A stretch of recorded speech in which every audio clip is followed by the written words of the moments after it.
Scream Factory has just released the 70s horror film Meatcleaver Massacre on Blu-ray, limited to just 1,500 units. Meatcleaver Massacre.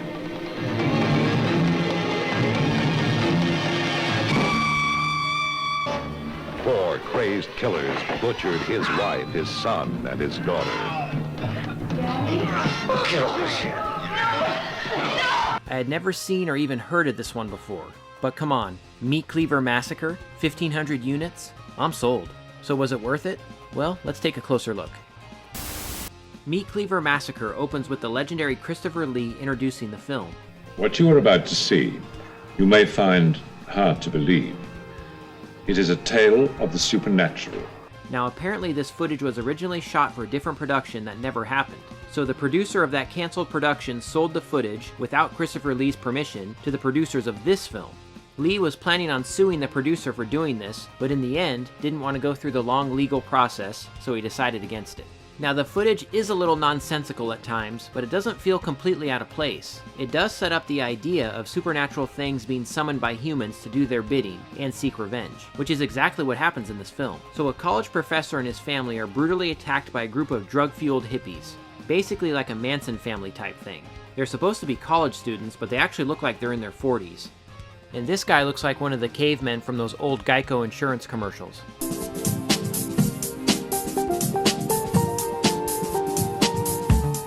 And everywhere I go, there's always something to remind me of another place and time. So they murder the professor's entire family, even the poor puppy, and put the professor in a coma. Now the professor is an expert on the occult and manages to wake up and summon a demon to do his bidding. So the demon targets the murderers and knocks them off one by one. This movie is very 70s. Not just the look and feel, obviously, but the tone and style. It was released in 1977, but the credits have a copyright of 1975. There's some trippy dream sequences and visions, and even a little bit of experimental editing. Kinda psychedelic. The makeup effects are fine, nothing too great, but they got the job done. Although when the demonic presence finally reveals itself, it looks like a cross between Jordy Verrill from Creepshow and Swamp Thing. The ending was a bit of a letdown for me, but still interesting. The film had some nice direction from Evan Lee, who actually never did anything else after this. I also enjoyed the 70s sounding score, and I thought the performances were actually pretty good all around, especially from the lead bad guy. I have to say, I enjoyed this movie, but I might be one of the only ones. According to the IMDb user ratings, this thing is sitting at an abysmal 3.2 out of 10. Ouch. But the title is definitely misleading.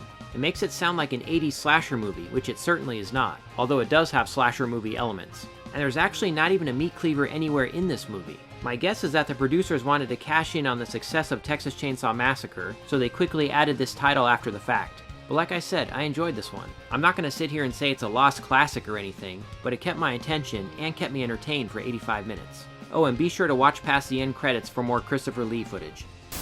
Scream Factory didn't mention specifics concerning this restoration, but the film looks fantastic.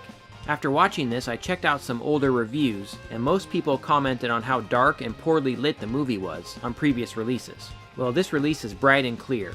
That ugly 70s look comes through nicely. Scream has included two versions of the film, the original cut which runs 77 minutes, and the theatrical cut which runs 85 minutes. Both versions go by the title, The Hollywood Meatcleaver Massacre. The only difference between the two versions that I could spot was the Christopher Lee intro and outro on the theatrical cut.